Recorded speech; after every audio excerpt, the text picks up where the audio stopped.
The Zarlum Chronicles, Episode 2, Part 6. While the monks were working on their magic, certain rich people were beginning to get quite worried until something strange happened. All of them were in their large houses when they got knocks at the door. Many answered to see people in suits who asked for them to get into the limo for a private and life-changing meeting. There were 20, and all of them agreed, just because of the mystery of it. There seemed to be no obvious thing connecting these people together. They were from all walks of life, and from all different areas of the world. The limo sometimes took days to get there. But finally, they all arrived at a mysterious house, seemingly in the middle of nowhere. When the people entered, they were presented with something strange. A man wearing a black smart suit and a pure black mask. He stood up, doing the buttons of his suit up, saying in an unnervingly calm voice, "Please, take a seat." They paused for the moment. The man sighed. Please, I mean you no harm. Please, take a seat. I understand my appearance may disqualify me from your trust, but I assure you, this is merely a precaution. One of the rich men asked. Why? The man sat down. In this time of fear, and the monks always listening in, you can never be too careful. The people considered him, then sat at the table, pouring themselves some tea. One of the women asked, "Who are you?" He looked towards her. My identity is of no consequence. It doesn't matter who I am. What does matter is what we have to do. But in this circumstance, you may refer to me as O1. A man asked. What is it we have to do? The man explained. The monks have had control over this planet for well over 1,000 years, and it has been disastrous for all parties involved. The monks are unable to remain in control. It's not sustainable. They have to be brought down.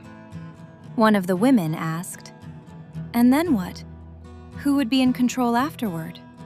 He leaned forward. We will be. In secrecy, the governments of the world will still be the government, but we will control the strings from the background. A man frowned. Why don't we just take control and be in control? Why does it have to be secret? O1 explained. An empire ruled by a bad king results in there being someone to blame. Us being behind the scenes means the world could change leaders, and people would believe themselves to be free, while we still stand tall, controlling things from behind the scenes. He stood up. Naturally, all of this has to be secret. No one must ever know we exist. You are now members. When our work is done, you will help to control a part of the world. But if you tell anyone about the court, I will know. And you won't be alive for much longer. A man frowned. Threatening death isn't a very good way to convince us. O1 shrugged. Don't tell anyone about the court, and you haven't got anything to worry about. Believe me, I didn't think of this plan overnight, and I selected you specifically because you want this just as much as I do. Together, I swear, we will make a better Zarlum. All we have to do is kill the monks.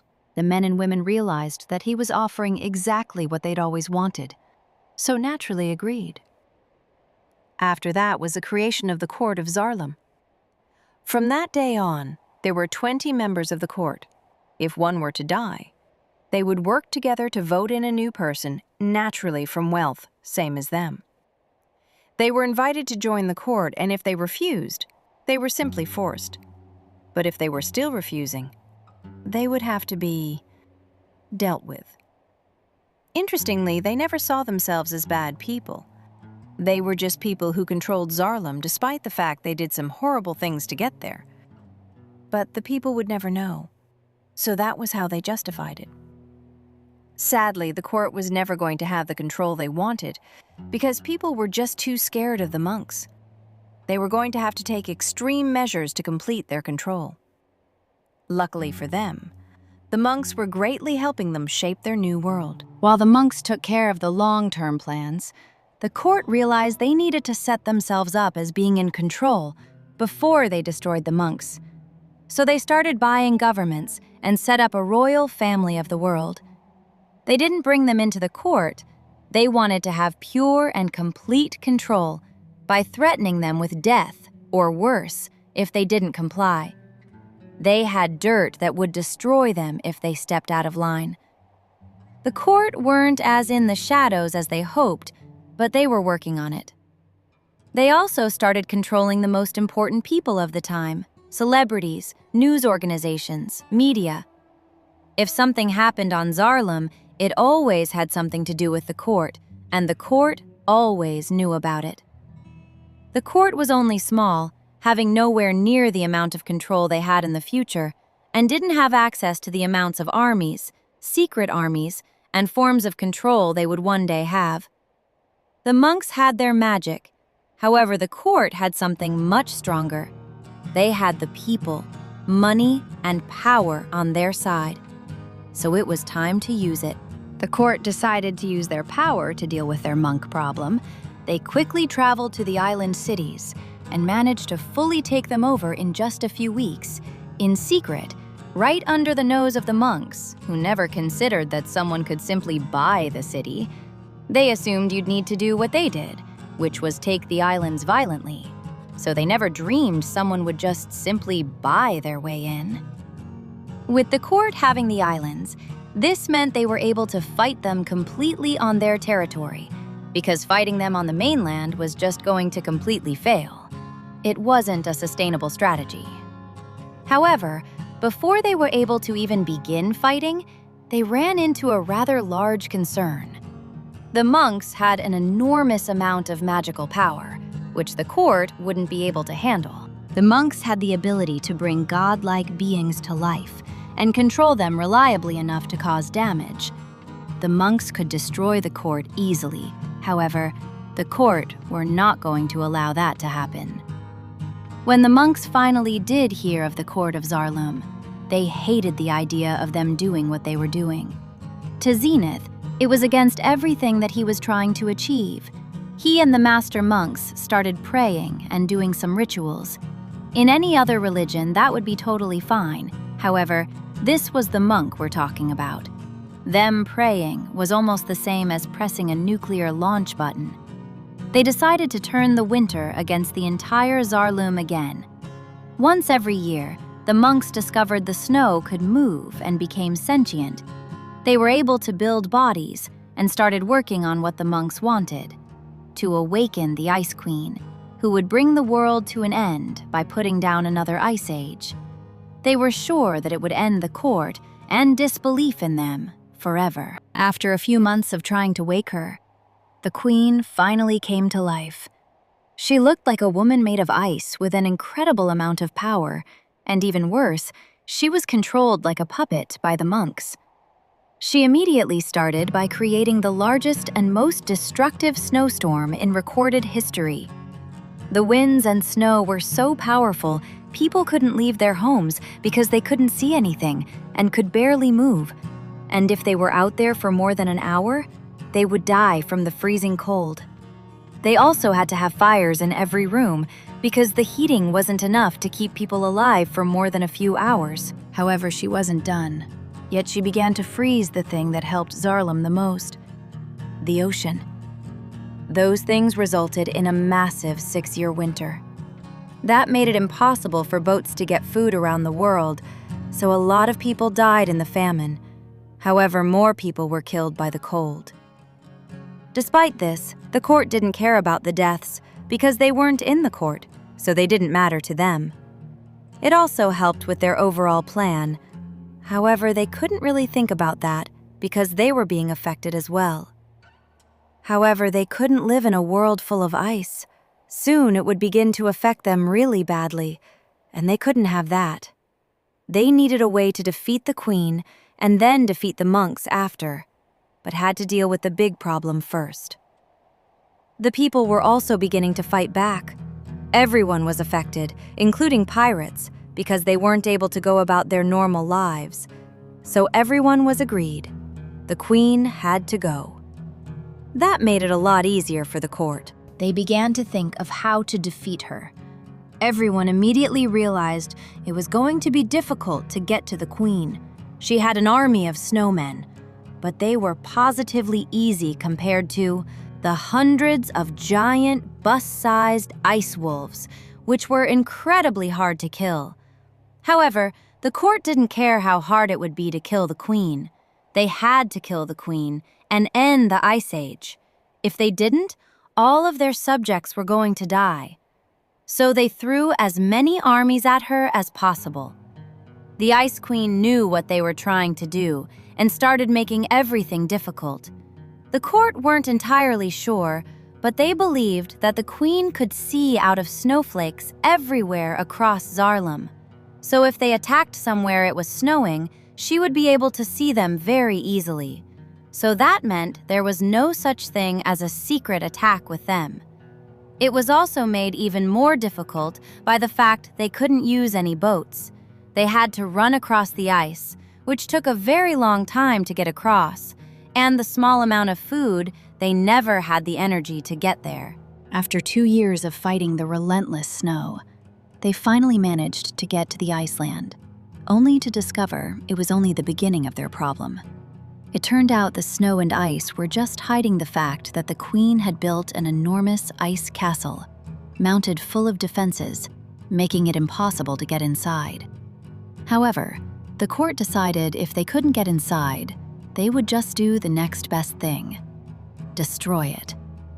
After almost 3 years of constantly fighting and a lot of people dying, they were finally able to bring the enormous icy structure to its knees, revealing the queen to be inside.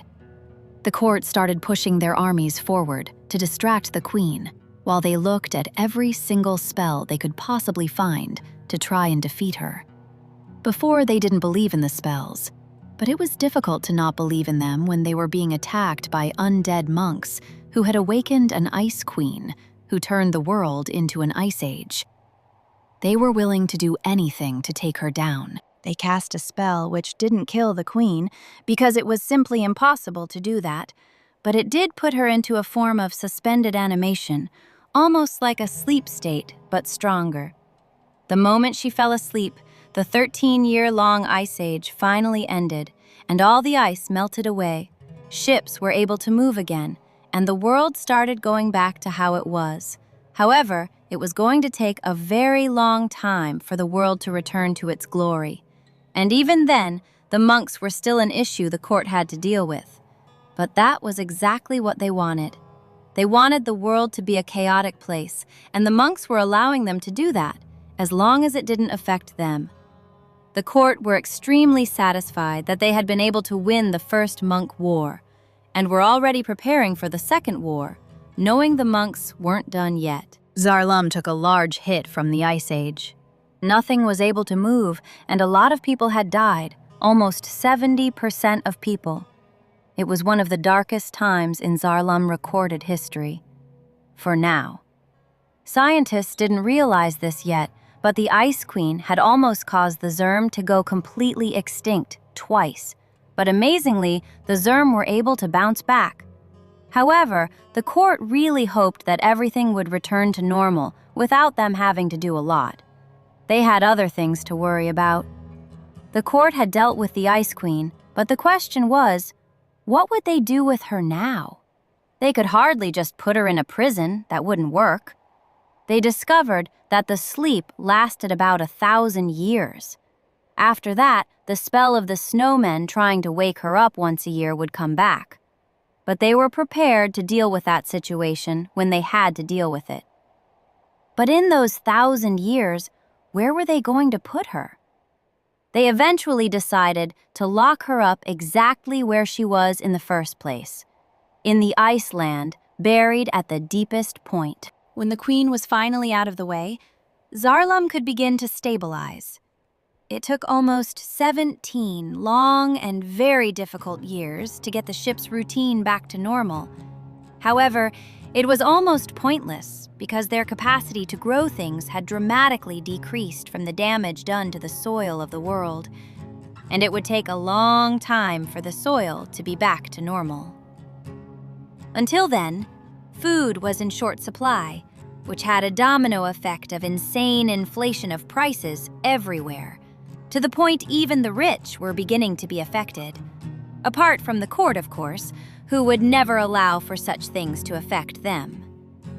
On top of all that, the world had another problem with the movement of food and supplies meant the eventual return of another major problem.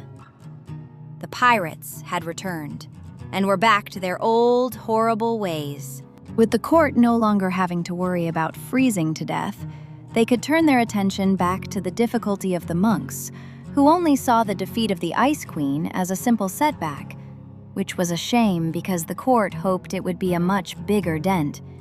But no, it was barely a minor inconvenience to the monks, who immediately started planning out their next move even faster than the court, which worried them greatly.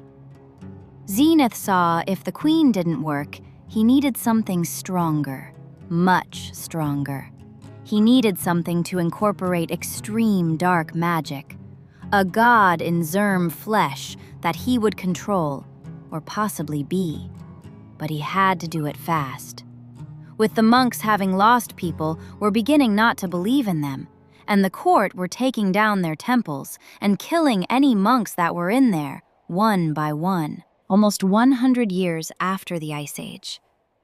The monks had got desperate and were beginning to use different spells to make the world a very, very horrible place.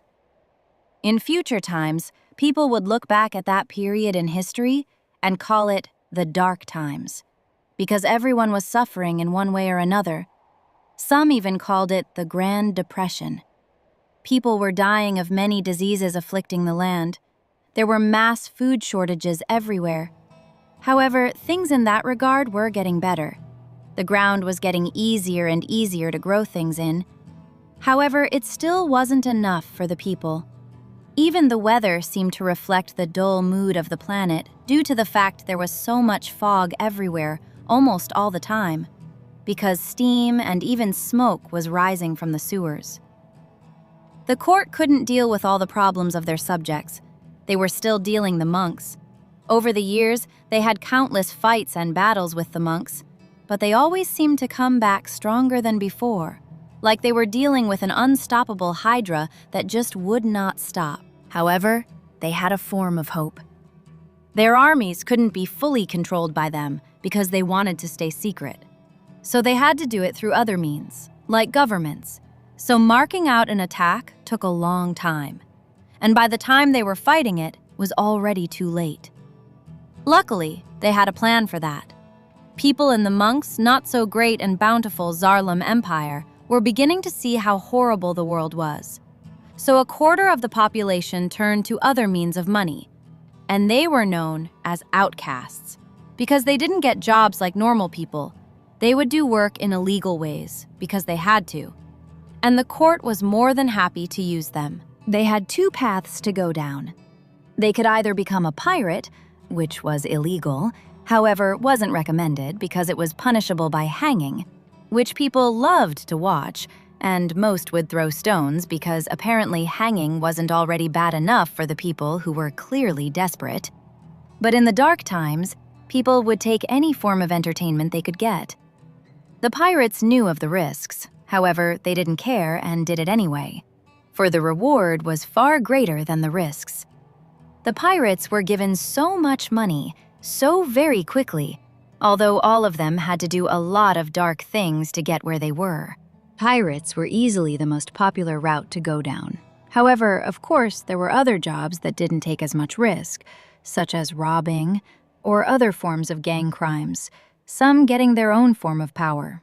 However, the second most common outcast job was also being associated with having the most risk, which was being an assassin. They were very complicated when it came to the police because they had to appear to be arresting the assassins. However, the government and police actually didn't mind the assassins and even gave a lot of them jobs because the assassins could do what the police couldn't, which was kill innocent people to get to the bad people, or kill the police's and government's political problems. The assassins would happily do that, so the police and the court were happy to allow them to exist. at that horrible era of history, a very important woman was born. When she was born, her parents didn't name her at first, being terrified she wouldn't survive, just like their other brothers and sisters. However, she was the exception, and they did give her a name. However, surprisingly, her old name didn't matter because it wasn't what she would be known for. The woman was brought up on a farm and worked in the fields, realizing at a young age that farming wasn't ever going to pay for anything in life, and if they ate their own farm supply, they would lose money to keep the farm. It was a horrible system. That lesson would shape the rest of her life forever. She learned throughout her whole life that if she wanted something, she had to get it herself. She was never going to be handed anything. So her next lesson went perfectly with her mindset. If you can't get something, steal it from the person who has it. The woman started stealing things from the backs of trucks, and then she would sell them. She didn't care what she had to steal. Her thought was, hers was not to reason why, hers was, but to sell and buy. She used to look for a gap in the market for her food. Now she was looking for the gap on the back of a truck. So life went on like that until she was the age of 22, when she stole the wrong person's truck, leading her to an enormous bar fight, ending with her arrest. When she got to prison, she was tall, with black hair, dark eyes, and was incredibly skilled in sneaking around and being creepily silent at all times, a trait that would be enormously helpful in the future. When she was in prison, she met a new crowd of people who were assassins, or other people who had been arrested for various outcaster crimes. They didn't trust her at first, however. They could see she was highly skilled, and they could use someone like her. They started to train her in everything they knew. She was in prison for almost 5 years, so it was a lot of training. Because she worked on a farm her entire life, she was already insanely strong. However, they were making her even stronger with daily workouts. They also taught her intense physical fighting moves, and when she was finally released from prison, so were her new friends and found family. They taught her how to properly shoot a gun and use other weapons they couldn't get inside the prison, such as a sword, which she became very, very skilled at. The moment every assassin became trained, they would give up their old name, taking up a new one, and hers was Delphine. She quickly got into a group with her old prison inmates. The leader was known as Willow, and she was an incredibly ruthless fighter, and the others were terrified they may one day have to fight her and really hoped they wouldn't. However, surprisingly, she wasn't actually an assassin when she was sent to prison. She was a former pirate, now turned assassin. Another was called Cora. She was good with a bow and arrow, never missing a shot. She had about 60 confirmed kills, although she was only arrested for 1. They couldn't get the others to stick. The last was called Ruby, and she was the best at hand-to-hand fighting and using a knife. She was so insanely fast at using the knife, it was almost scary. The knife would be a blur. All of them were the same age, of 27 years old, and they were closer than family, always sticking up for each other, and always doing everything perfectly, and making a lot of money.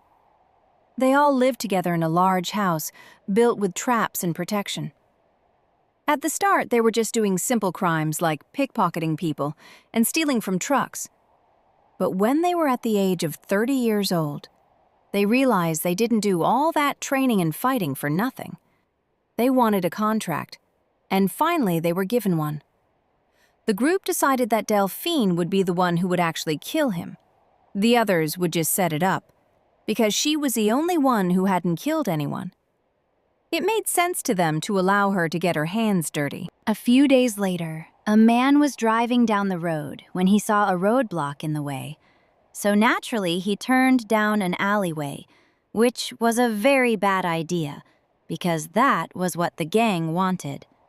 Willow opened the door of his car, throwing him down on the road, then punching him very hard in the face, which was her signature move.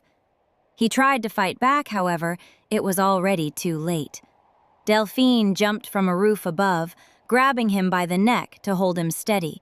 Before he could react, she plunged a sharp, shiny iron blade directly into his chest. killing him instantly. Willow and Delphine let him go, as Cora and Ruby came from the blocked car, seeing the job was done. Cora grabbed a flare gun, shooting a green flare high into the sky. They then left quickly. A few moments later, a group of people came from the alleyway, beginning to clean up the murder site, making sure everything was destroyed, leaving no evidence. It was just another illegal job taken up by the locals, however, being very helpful. And so time went on. They took on more and more contracts, and the court had taken an extreme interest in them. They seemed far more skilled than anyone else, so as they dealt with the monks, they continued watching them. About 5 years after their first murder, they had really taken it in their stride. They started killing a lot of people in the 5 years after the murder.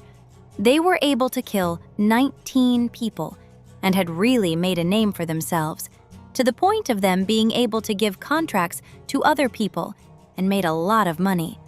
It was unbelievable, and the police sometimes even worked with them. The biggest contract they had was killing a politician who was going to be the president of some country. They didn't really care about. During this time of horrible murders, Delphine also did the impossible. She was able to be an assassin and have a husband. She even had a daughter, which was an assassin first. However, this was why in the future she would be so famous, but not for a good reason. Assassins were never able to get family because they believed it would interfere with the job at hand and could even put them in danger. Being an assassin gave a lot of enemies, not just from people but from organizations. Having a family put them in danger when they didn't ask to be put in that danger. Before she got married and had her kid, Willow, Cora, and Ruby believed she shouldn't do it, and it was messing with the natural order of things. They had an argument, which eventually led to the breakup of the group. They all went their separate ways. However, they made an agreement that only in an emergency would they come back together and fight together. Over the years, Delphine settled down with her family working on a large farm, paid for from the many murders. However, she didn't care. Cora moved to one of the island cities. Willow started working at the docks, but still took the occasional contract if the money was right. And with her being on her own, she was able to do whatever contract she wanted. So if she felt like she couldn't morally do a contract, she wouldn't. Despite the fact she was killing people, so her moral compass didn't make a whole lot of sense. Ruby got a large mansion and decided she wanted a break from the world. Delphine believed at the time that she was right, and she should be able to have children, because if not, what was all the money she got doing the crime even for? What was it all building to? When she got married and had her child, she got out the crime business and decided she wouldn't ever tell her daughter about it. It wouldn't do her any good having that information. She would just settle down while her husband worked, and she looked after her daughter and did her farm job. It was always very strange in all the stories, after all the events. Her daughter was never actually given a name. She was always just called her daughter. No one really knew why. So we'll be doing the same here. When she was out the assassin life, it brought forward an enormous amount of fear and paranoia that someone would try to take her family away from her, which was exactly why people said she shouldn't have done it in the first place. Her parents had already died from disease, and that was nature trying to hurt her. What would happen if someone kicked her door in at night to hurt her and her family? What if she sent her child to school and they killed her to make her weak and angry? Just because she was out the game didn't mean the game wasn't still being played by others. She put locks on her door and got 2 dogs to make sure her home was safe. She also pulled her child out of school and homeschooled her, but that terrified her because she thought her daughter would become just like her, and to make it even worse, she couldn't protect her daughter everywhere she went, and didn't want to lock her up in her house. That wouldn't be much of a way to live. The world was a harsh and bitter place. Gangs were everywhere, killing people who couldn't pay them not to kill them. It was a ridiculous system that never seemed to change, because why would it? Delphine knew how to protect herself, but what good was that when she had other people to protect? The court was still watching Delphine, and other assassins noticing how powerful they were becoming, often giving out their own contracts through the police and government. While the assassins did the court's bidding, they ran into a problem so much bigger than they expected. The monks had started doing some dark magic. They decided the Ice Queen simply wasn't good enough. They needed something a lot more powerful. And luckily, they had the power to do that. Zenith had increased his magic ability to almost godlike and was going to use it to make a goddess in the flesh of his own daughter, who he specifically had so he could one day make her into a powerhouse. However, it was going to be extremely painful, considering the fact he started by removing her soul and cursing her with a new soul. This gave her abilities no one would ever have dreamed of. She quickly rose to be the goddess of the vampires. Dracula was actually a woman in our universe and had an enormous amount of power, even more than the Ice Queen. The monks did wonder what it would be like if the queen and the vampire fought against each other. However, they weren't going to pin them against each other to see who would win for fun. They had to get rid of the court first.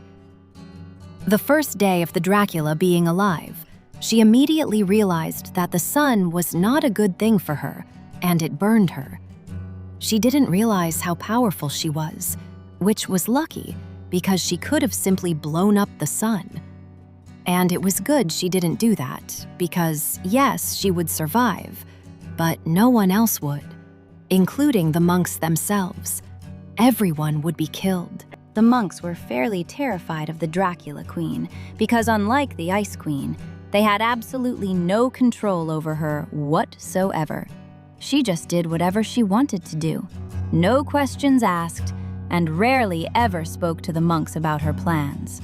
She just acted immediately, and that really terrified them, not listening to Zenith at all, despite him being her father. However, she didn't seem to care about that very much, because her soul had been so corrupted, she barely even remembered her old life. To combat the sun problem, she used her powers to cast an enormous blanket of darkness to envelop the entire planet. Delphine was in her kitchen doing the dishes when the blanket of darkness ran across the sky, sending a chill through her body. And Delphine wasn't the only one to notice. In fact, when the entire planet went pitch black, every single person kind of noticed.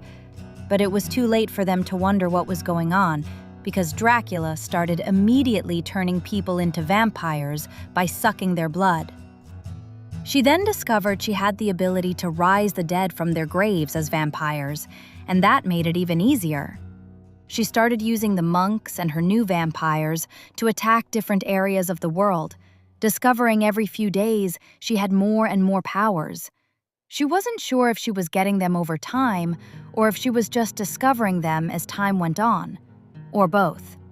She discovered she could teleport anywhere in the world instantly. She could make projections of herself. She could turn herself into a group of bats and control all of them to attack people. She could mind control people. She had the power to move things with her mind. And they were just the powers she discovered. She could just have an infinite, never-ending amount of abilities. But that idea terrified the monks, because at that moment, with the powers she had, she was working with them. If she got any more, she would just start to wonder if she even needed them. If she wasn't wondering that already. Combined with the power of the vampires and the undying monks, nothing seemed to be able to stop them. Until the court went to drastic measures. They began a war fighting the vampires with everything they had, including their own dark magic, which they didn't usually like using. However, they simply didn't have a choice if they wanted to survive. They created guns and swords capable of killing the vampires and hold off the monks. However, they discovered the swords and guns had no effect on the Dracula herself. In fact, None of them were even able to get close enough to test. There were many deaths on both sides. However, the war wouldn't be over until the Dracula was dead. The court would make sure of it. They didn't care how many people died. They were going to kill her, even if it took every person on Zarlum to do it. After 6 years of non-stop fighting, millions had died, and it seemed there would be no end to the destruction being rained down on the people. The court had to start throwing all their cards on the table, like they were playing a game of poker.